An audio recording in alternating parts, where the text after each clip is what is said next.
देखिए, एक्सरसाइज है 6.3। जैसे आपने लास्ट क्लास में देख लिया एक्सरसाइज 6.2, उसमें हमारे पास एक इनइक्वालिटी होती थी। अब इनइक्वालिटी, या मैं कहूँ कि इनइक्वालिटी जो थी वो वन वेरिएबल में थी, है ना। अब हम जो है वो सॉल्यूशन देखेंगे किसका। अब हमारे सामने जो सॉल्यूशन आएंगे, सॉल्यूशन ऑफ सिस्टम ऐसा हम लेकर चलेंगे जिसमें कैसी इनइक्वालिटी हो, लीनियर इनइक्वालिटी। लीनियर इनइक्वालिटी कितने वेरिएबल में लेकर चलेंगे प्यारे बच्चों? हम इन टू वेरिएबल, है ना। लीनियर इनइक्वालिटीज इन टू वेरिएबल, ये हम लेकर चलेंगे। ठीक है, तो करने का तरीका वैसा ही रहेगा जैसे वन वेरिएबल के लिए था, वैसा ही सिमिलरली टू वेरिएबल के लिए रहेगा। ओके, तो देखिए किस तरह से करते हैं। सबसे पहले तो ले लेता हूं मैं एक्सरसाइज 6.3 का क्वेश्चन नंबर 1। ठीक है ना।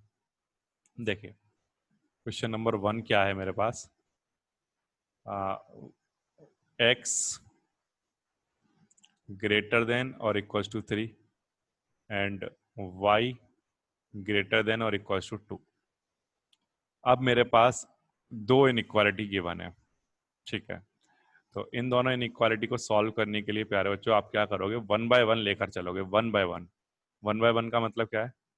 वन बाय वन का मीनिंग ये है कि सबसे पहले तो आप x इक्वल टू 3 कंसिडर करोगे, और x इक्वल टू 3 के लिए आपको पॉइंट पता है कि ये क्या बनता होगा। x इक्वल टू 3 का मतलब 3 एंड 0, मतलब y की वैल्यू 0, ये पॉइंट रहा होगा। इस पॉइंट को प्लॉट करोगे, और दूसरा आप लेकर चलोगे y इक्वल टू 2, है ना। पहले आपने इस इक्वेशन को कंसीडर कर लिया, सॉरी इन इक्वेशन को, और फिर आप इस इन इक्वेशन को कंसीडर करोगे इक्वेशन की फॉर्म में। तो ये जो पॉइंट बनेगा हमारा, ये बनेगा, क्या बनेगा, y की वैल्यू 2 आती है होगी कब, जब y की वैल्यू सिर्फ 2 होती होगी तो x की वैल्यू 0 रही होगी। मतलब ये दो पॉइंट आपको वहां पर मिल जाएंगे, और इन दोनों पॉइंट को आप प्लॉट करोगे वन बाय वन, है ना। तो इसका ग्राफ अगर हम बनाएंगे, तो इसका ग्राफ बनाने के लिए पहले तो बना लो यहाँ पर x एक्सिस और y एक्सिस। ठीक है,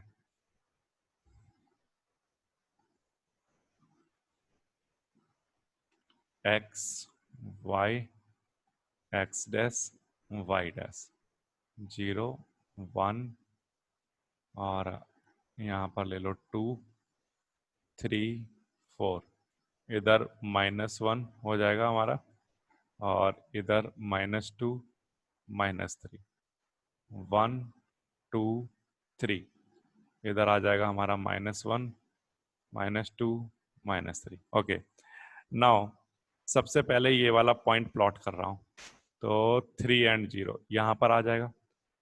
ये वाला पॉइंट क्या है, x की वैल्यू 3, y की वैल्यू 0। अब वॉट एवर जो भी वैल्यू हो, जैसे कि x इक्वल टू 3 है, इसको आपको पता है कि इसको लिख सकते हैं 0y plus x equal to 3। अब आप y की कोई भी वैल्यू पुट करोगे तो x का आंसर ऑलवेज 3 आने वाला है। तो अगर इसका ग्राफ आप बनाओगे तो वो ग्राफ कैसा दिखाई देगा? तो आंसर है कि इसका ग्राफ इस तरह का दिखाई देगा। एक लाइन है जो कि पैरेलल रही होगी किसके, वाई एक्सिस के पैरेलल रह जाएगी, और किससे पास कर रही होगी, 3 से पास कर रही होगी, जो कि वाई एक्सिस के पैरेलल रही होगी। ठीक है ना।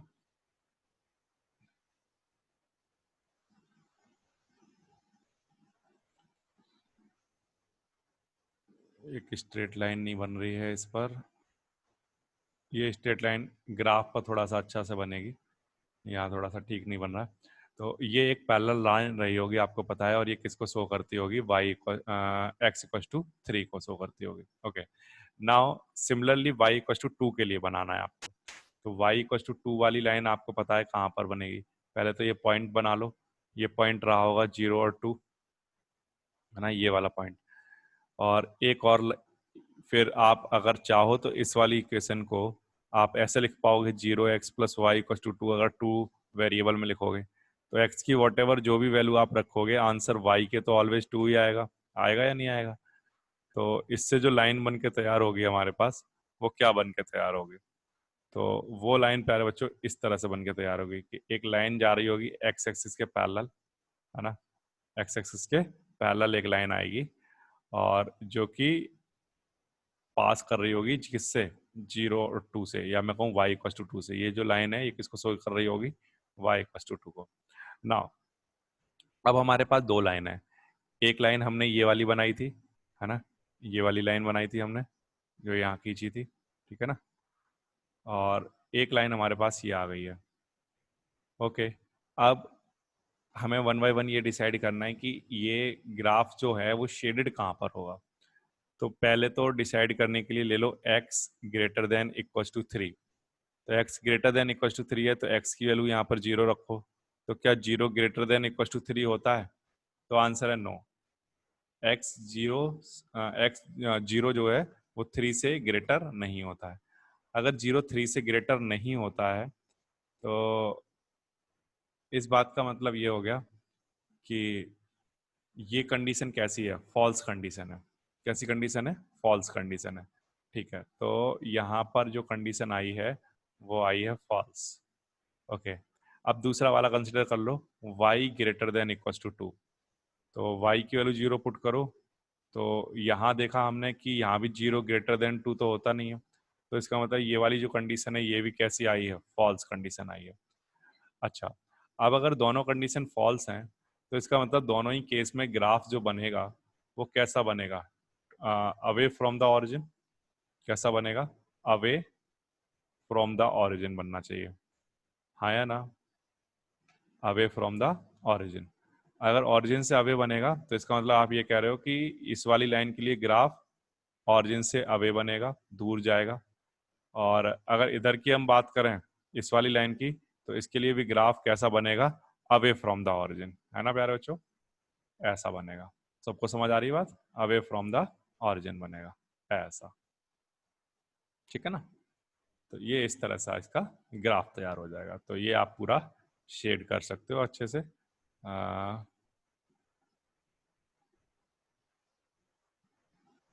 इसको पूरा शेड कर सकते हैं।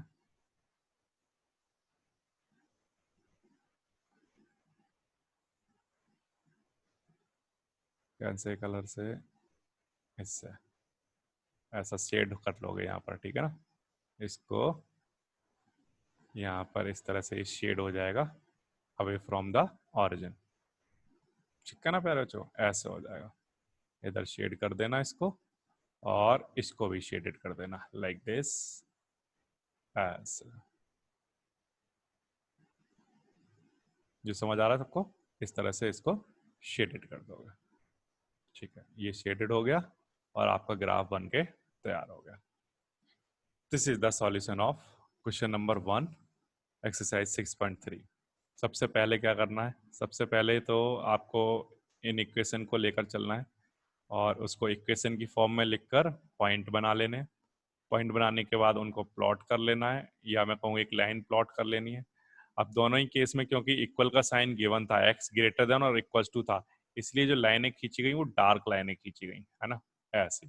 यहाँ पर भी कैसी लाइन खींची गई? डार्क लाइन, ठीक है ना। और क्योंकि दोनों ही कंडीशन फॉल्स थी इसलिए दोनों ही केस में जो ग्राफ शेडेड किया गया वो अवे फ्रॉम द ऑरिजिन किया गया। तो इस तरह से प्यारे बच्चों आप कर सकते हो क्वेश्चन नंबर 1। इसी तरह से आपका क्वेश्चन नंबर 2, 3, 4 इस तरह से ये सारे क्वेश्चन बिल्कुल एक जैसे क्वेश्चन है। और मैं आपको थोड़ा सा अच्छा क्वेश्चन करके दिखाता हूँ। चलो, तो मैं ले रहा हूँ प्यारे बच्चों क्वेश्चन नंबर 10। क्वेश्चन नंबर 10 ले रहा हूँ। क्वेश्चन नंबर 10 है 3x plus 4y less than equal to 60 और x plus 3y less than equal to 30 and x greater than equal to 0 and y greater than equal to 0, ठीक है ना। इस तरह से चल रहा है। नाउ सबसे पहला काम क्या करें सर? यहाँ तो ज़्यादा इक्वेशन है, यहाँ तो 4 इक्वेशन दिखाई दे रही हैं, 4 इन इक्वेशन दिखाई दे रही हैं कहना चाहिए। तो हमेशा करना वैसा ही है क्वेश्चन जैसे आप स्टार्टिंग से करते हुए आ रहे हो। सबसे पहले काम अब क्या करना है आपको, सबसे पहले फर्स्ट वाली इनइक्वालिटी को कंसीडर कर लो और उसको इक्वेशन की फॉर्म में लिख लो। मतलब जैसे इसको लिख लो 3x plus 4y equals to 60, ये लिख लिया सबसे पहला वाला। फिर इसमें x की वैल्यू 0 पुट करो, ठीक है ना, और y की वैल्यू निकाल लो। तो y की वैल्यू निकालनी है, तो y का आंसर कितना आ जाएगा, हाँ, तो ये बन जाएगा कितना 15, है ना। y की वैल्यू कितनी आ जाएगी, 15 आ जाएगी। तो ये हमारे पास एक पॉइंट आ गया। क्या पॉइंट बना कि x की वैल्यू 0 रखने पर y का आंसर 15 आता है, ठीक है। फिर एक बार y इक्वल टू 0 पुट कर लो, तो 3x प्लस 4 इंटू वाई की वैल्यू 0, और इधर क्या चल रहा है 60। तो यहाँ से अगर x की वैल्यू अगर आप चेक करोगे तो ये कितना बनेगा, ये हमारे पास 20 बन जाएगा, ठीक है ना। एक और पॉइंट बन गया कि x की वैल्यू 20 पर y की वैल्यू 0 होती है। ये दो पॉइंट बना लिया आपने, किसके लिए, फर्स्ट इनइक्वालिटी के लिए। अब यही काम आपको सेम किसके लिए करना है, जो दूसरी वाली इनइक्वालिटी है ना, x प्लस 3y, और उसको भी इक्वल्स टू में लिख लेना है किसके, 30 के, ये ठीक है। अब क्या करोगे, जैसे आपने इस साइड में किया था, यहाँ पर x की वैल्यू 0 पुट की थी, फिर y की वैल्यू 0 पुट की थी, सेम यही काम इधर भी करना है। x की वैल्यू 0 पुट करो, तो 3 इंटू वाई इक्व टू 30 चल रहा है, तो यहाँ से y की वैल्यू कितनी आ जाएगी हमारे पास, 10, ये ठीक है। तो पॉइंट मिल गया हमें, x की वैल्यू 0, y की वैल्यू 10। और दूसरा, फिर एक बार y इक्व टू 0 पुट कर लो, तो x प्लस 3 इंटू वाई की वैल्यू 0 इक्व टू 30। तो यहाँ से प्यारे बच्चों x की वैल्यू आ जाएगी हमारे पास 30, है ना। x की वैल्यू 30 आ गई, तो पॉइंट मिल गया कि x की वैल्यू 30 आती है कब, y की जब वैल्यू जब 0 होती है। दूसरी वाली इक्वेशन के लिए भी पॉइंट मिल गया। और जो थर्ड और फोर्थ इक्वेशन है हमारी, वो तो पहले से ही 0 की इक्वल लिखी हुई है, तो ठीक है। ये वाली जो फोर्थ वाली है वो x इक्वल टू 0 जहाँ भी होगा वहाँ प्लॉट हो जाएगा, और जो फोर्थ वाली इक्वेशन है वो y इक्वल टू 0 के लिए, ठीक है ना। ये वाली जो दोनों इक्वेशन है, ये इक्वेशन और ये इक्वेशन, इन इक्वेशन, ये x equal to 0, y equal to 0, तो ये तो अगर मैं प्लॉट करूंगा तो ये दोनों ही कहाँ प्लॉट हो जाएंगे, 0 और 0 ऑरिजिन पर प्लॉट हो जाएंगे, ठीक है ना। तो हमारे पास प्लॉट करने के लिए अब कुछ पॉइंट्स आ गए हैं। पहली वाली इनइक्वालिटी के लिए 1 2 ये 2 पॉइंट हैं, दूसरी वाली इनइक्वालिटी के लिए हमारे पास ये 2 पॉइंट हैं, और थर्ड और फोर्थ इनइक्वालिटी को शो करने के लिए ये वाला पॉइंट है। तो ये जो 5 पॉइंट आपको दिख रहे हैं, ये पांचों पॉइंट ग्राफ पर ड्रॉ कर लो, ठीक है। तो यहाँ पर बनाना है अब हमें ग्राफ। ग्राफ में सबसे पहले तो चलो बना लेते हैं एक्स एक्सिस और वाई एक्सिस। और एक्स एक्सिस और वाई एक्सिस में हम एक काम करते हैं कि यहाँ पर जो नंबर ले रहे हैं वो 5 5 का गैप लेकर ले लेते हैं, 5 10 15 20 25 एंड 30 ऐसे, ठीक है ना, ऐसे ले लेते हैं। इसको थोड़ा आगे बढ़ा लेते हैं, ये हो गया एक्स एक्सिस, और इधर भी इसको थोड़ा सा आगे बना लेते हैं, y axis. Now here this is 5 10 15 20 25, है ना, ऐसे पॉइंट बना लेते हैं। और क्या क्या पॉइंट हैं, y की हमें कहाँ तक जरूरत पड़ेगी, 15 तक, चलो ठीक है, इतना काफ़ी है। और फिर इसके बाद इधर जो वैल्यू चल रही होंगी वो -5 -10 -15 इस तरह से, और नीचे -5 -10, है ना। तो ये हमारा y नेगेटिव y, और ये हमारा नेगेटिव x एक्सेस, ठीक है। तो अब क्या करोगे प्यारे बच्चों, पॉइंट्स को प्लॉट करना स्टार्ट कर दो। तो पॉइंट को जब प्लॉट करना स्टार्ट करोगे तो सबसे पहले तो ये दोनों पॉइंट प्लॉट करो, 0 15 एंड 20 0। तो 0 15 और 20 0 कहाँ पर आएगा, तो 0 15 तो आएगा कहाँ पर, 0 x की वैल्यू 0 y की वैल्यू 15 यहाँ आएगा, और 20 0 कहाँ पर आएगा, यहाँ पर आएगा। तो इन दोनों पॉइंट को मिलाकर हमारे पास एक लाइन आ जाएगी, है ना, ये एक लाइन बन रहेगी ऐसे। ओके, अब इसके बाद दूसरा वाला पॉइंट प्लॉट करो, ठीक है ना। दूसरा वाला पॉइंट कौन से वाले पॉइंट, ये वाले 0, 10 और 30, 0, ये प्लॉट कर लो। तो 0, 10 कहाँ पर आ रहा होगा, 0, 10 यहाँ पर आ रहा होगा, और 30, 0 कहाँ आ रहा होगा, यहाँ पर आ रहा होगा, ठीक है ना। तो ग्राफ पर क्या करोगे फिर, इन दोनों पॉइंट्स को ज्वाइन करा देना, ठीक है ना। ज्वाइन करा दिया, और तीसरा हमारा पॉइंट यहाँ पर आ रहा होगा, जो ये वाला पॉइंट है ना 0, 0, ये हमारा यहाँ पर आ रहा होगा, ठीक है। तो 0, 0 में तो कुछ शेडेड करने की जरूरत नहीं पड़ेगी, लाइन पर केवल हमें शेडेड करने की जरूरत होगी। तो देख लेते हैं वन बाय वन कि लाइन जो है वो ट्रू है या फॉल्स है, किस तरह की है, ठीक है ना। तो सबसे पहले तो ये वाली जो इनइक्वालिटी हमें गिवन थी, सबसे पहले तो इसको चेक करो कि ये ट्रू और फॉल्स की कंडीशन रखती है। फिर इस वाली को चेक करो कि ये कैसी कंडीशन रखती है, ट्रू और फॉल्स। इसको चेक करने की जरूरत नहीं है ना, क्योंकि ये ओरिजिन पर है, तो ना वो टुवर्ड्स द ओरिजिन जाएगा ना वो अवे फ्रॉम द ओरिजिन जाएगा, वो ओरिजिन पर ही रहने वाला। तो पहली दो इनइक्वालिटी को वन बाय वन लिख लेते हैं। 3x plus 4y less than equal to 60, ठीक है। 3x plus 4y less than equal to 60। यहाँ पर x की वैल्यू 0 और y की वैल्यू 0 पुट करोगे, ठीक है ना। तो 0 लेस देन इक्वल टू 60। अब क्योंकि लेस देन है 0, ये बात सही है, तो इसलिए हम क्या लिखेंगे, ट्रू, ठीक है ना। और ये जो इक्वल का साइन है जो नीचे वाला, ये बताता है कि यहाँ पर डार्क लाइनें बनाई जाएंगी। ये जो लाइन बनेंगी कैसी बनेंगी, डार्क लाइनें बनेंगी, ओके, डॉटेड नहीं बनेंगी, ओके। नाउ अगर ये ट्रू कंडीशन है तो इसको अंदर की तरफ शेडेड करना है ना। तो अंदर की तरफ किसको शेडेड करना है, तो ये वाली जो लाइन है ना ऊपर वाली, ये शो करती है 3x plus 4y equal to 60 को। इसको अंदर की तरफ शेडेड करना है ट्रू कंडीशन के लिए। तो यहां से अंदर की तरफ लाइनें खींच के लेकर आओ, ऐसे, ठीक है ना। 3x plus 4y equal to 60 वाली सब लाइनें अंदर खींच ली मैंने। अच्छा, अब दूसरी वाली कंडीशन चेक करो इनइक्वालिटी की, वो ट्रू है या फॉल्स है, ठीक है। तो वो है x plus 3y less than equal to 30।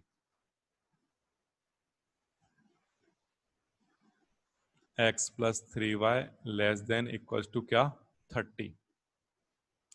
यहाँ 0, यहाँ y की value 0 less than equal to 30, 0 less than equal to 30। कैसी कंडीशन है, फॉल्स, ठीक है ना। फॉल्स अगर कंडीशन है तो, नहीं फॉल्स क्यों है, ट्रू है ना। फॉल्स क्यों लिखा हुआ है, यहाँ कैसी कंडीशन है, ट्रू कंडीशन है। 0 इज लेस देन और equals to 0 is less than 30। तो कैसी कंडीशन हुई, ट्रू कंडीशन हुई। और अगर ट्रू कंडीशन है तो ग्राफ कहाँ पर बनेगा, तो इसका जो ग्राफ बनेगा प्यारे बच्चों, वो टुवर्ड्स द ओरिजिन बनेगा। तो टुवर्ड्स द ओरिजिन कौन सी वाली लाइन के लिए बनाना है, जो ये वाली जो लाइन है ना, ये वाली लाइन, ये शो कर रही है किसको, x plus 3y equal to 30 को। इसको अंदर की तरफ बनाओ, तो ये अंदर की तरफ ऐसे लेकर आओगे, ऐसे लेकर आओगे, ऐसे, ऐसे अंदर की तरफ आएगा ये, ऐसे यहाँ से अंदर की तरफ इसको लेकर आओगे। तो जब अंदर की तरफ इसको लेकर आओगे तो कौन सा वाला एरिया ऐसा है जो तीनों में कॉमन हो, जो कॉमन आ जाएगा। जैसे इतना एरिया अगर मैं बात करूँ ना प्यारे बच्चों, कौन सा वाला एरिया दिखा देता हूँ, ये वाला जो एरिया होगा, है ना। थोड़ा सा डार्क लेना पड़ेगा कलर, लाइट लेना पड़ेगा, लाइट, ओके। ये जो एरिया है ना, इतना एरिया जितना मैं बनाने जा रहा हूँ अभी, ये इतना एरिया, सिर्फ इतना, ये एरिया ऐसा है जिसमें दोनों की लाइनें आपको दिखाई दे रही होंगी, है ना। तो ये एरिया दोनों में क्या होगा, कॉमन एरिया होगा। और ये कॉमन एरिया अगर है तो यही हमारा रिक्वायर्ड शेडेड रीजन रहा होगा, ठीक है ना। ये दोनों में कैसा होगा, रिक्वायर्ड शेडेड रीजन, क्योंकि इसमें ऊपर वाली की लाइन भी शेडेड वाली आ रही है अंदर की टुवर्ड्स द ओरिजिन जो बनाई थी, और जो इससे नीचे वाली लाइन बनाई थी उसकी भी, इसकी भी लाइनें, जो यहाँ पर जो ये वाली लाइन है इसकी लाइन की भी यहाँ पर आपको लाइनें देखने को मिलेंगी, है ना। और जो इससे ऊपर वाली ये जो लाइन बनाई थी इसकी भी लाइनें यहाँ पर देखने को मिलेंगी। तो ये वाला जो एरिया है ना, इतना एरिया, ये एरिया हमारा दोनों में कॉमन होगा, और ये दोनों में कॉमन भी होगा और प्लस ऑरिजिन के साथ भी यहाँ पर कॉमन होगा ये हमारा, है ना। तो इतना एरिया आप क्या कर दोगे, शेडेड कर दोगे, ठीक है ना, इतना पार्ट शेडेड रहेगा। ये समझ आ रहा है? तो ये दोनों में कॉमन एरिया हो जाएगा। इस तरह से प्यारे बच्चों आप क्वेश्चन नंबर 10 कर लोगे। तो कितनी भी इक्वेशन आ जाए, सब में आपको क्या करना होगा, सबके अलग अलग पॉइंट बनाने हैं। सबसे पहले का क्या करना है आपको, सबसे पहले पॉइंट बनाने हैं। पहले फर्स्ट वाली इक्वेशन के लिए बना लो, जो भी गिवन हो उसका पॉइंट बना लो, है ना, 2 पॉइंट। और फिर इसके बाद आप क्या करोगे, दूसरी वाली जो भी इनइक्वालिटी है उसके लिए पॉइंट बना लो, ठीक है। और अगर एक और इक्वेशन होती सर तो उसके लिए भी पॉइंट बना लेते हैं, है ना। कितनी भी इक्वेशन गिवन हो सबके लिए पॉइंट बना लो। अब जैसे ये x greater than equal to 0, y greater than equal to 0 जो गिवन है, ये तो ऑरिजिन वाले पॉइंट ही हैं, तो इनको आपको बनाने की कुछ जरूरत नहीं पड़ेगी, ठीक है ना। ये तो सिर्फ डायरेक्टली कहाँ पर कंसीडर किए जाएंगे कि ये पॉइंट कहाँ पर प्लॉट होंगे, ऑरिजिन पर। तो हमारा ये जो इतना ग्राफ है ये ऑरिजिन को भी कंसीडर करके चलेगा, ठीक है ना। और ये तीनों में शेडेड एरिया होगा इतना, जिसमें हमारा ये वाला ऑरिजिन है ये भी क्या हो जाएगा, इंक्लूड हो जाएगा।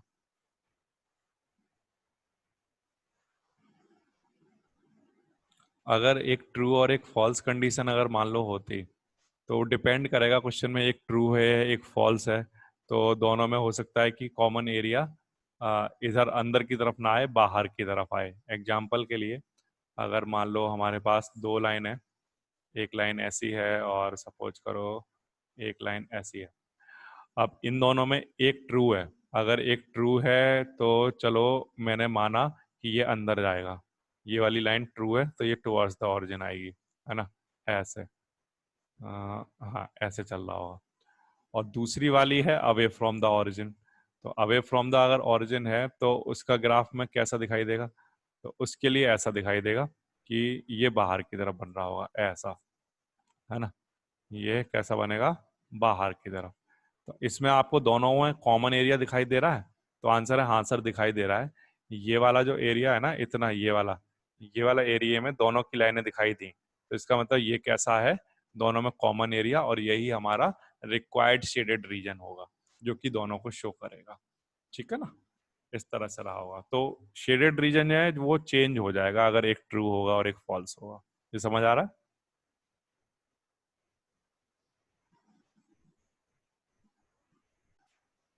तो जिस तरह से मैंने आपको ये क्वेश्चन नंबर 10 करके दिखाया है, जिसमें आपको पास 4 इन इक्वेशन थी, इन 4 इक्वेशन के लिए 1 बाय 1 पॉइंट निकालो, ग्राफ पर प्लॉट करो, फिर ट्रू फॉल्स चेक करो, और ट्रू फॉल्स चेक करने के बाद दोनों को शेडेड कर दो, और शेडेड करने के बाद जो भी कॉमन एरिया है वो कॉमन एरिया निकाल लो, ठीक है ना। जो भी कॉमन एरिया वो कॉमन एरिया शेडेड कर दो। तो इस तरह से आप कर सकते हो क्वेश्चन नंबर 10। और सिमिलरली प्यारे बच्चों इसी तरह से आपके जो बाकी के क्वेश्चन हैं इस एक्सरसाइज में, ये भी आप कंप्लीट कर सकते हो। एक्सरसाइज 6.3 में जो क्वेश्चन है, क्वेश्चन नंबर है, क्वेश्चन 15 क्वेश्चन है, तो इनमें से मैंने आपको क्वेश्चन नंबर 1 और क्वेश्चन नंबर आपको कौन कौन से करके दिखा दिए मैंने आपको, एक तो मैंने 10 नंबर का करके दिखा दिया और 1 नंबर का, ठीक है ना। 1 वाले में आपको ये समझ आ गया होगा कि 2 इक्वेशन है तो दो दो के दोनों के पॉइंट बना लो, प्लॉट कर दो, ट्रू फॉल्स चेक कर लो, है ना, और जो दोनों में कॉमन एरिया हो। अब इस वाले में अगर हम कॉमन एरिया की बात करें तो इस वाले में कॉमन एरिया कौन सा होगा, तो आंसर है कि ये वाला जो पार्ट है ना ये दोनों में कॉमन रहा होगा, आया ना, इतना पार्ट ये दोनों में कैसा है, कॉमन है, इतना, ठीक है ना।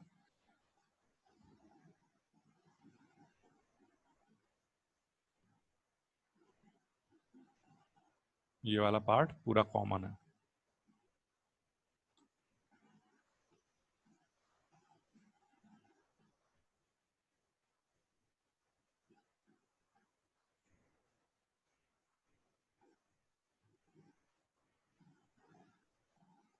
ठीक है ना, ये जो पार्ट है ये दोनों में कॉमन है, इतना। तो आप इसको सिर्फ इतना भी शेड करके इसका आंसर बता सकते हो अगर आपसे कॉमन पूछा जाए, ठीक है ना। तो ये हो गया आपका एक्सरसाइज 6.3 के क्वेश्चन नंबर 1 और 10। तो नेक्स्ट क्लास जो होगी तब तक आपका काम ये है कि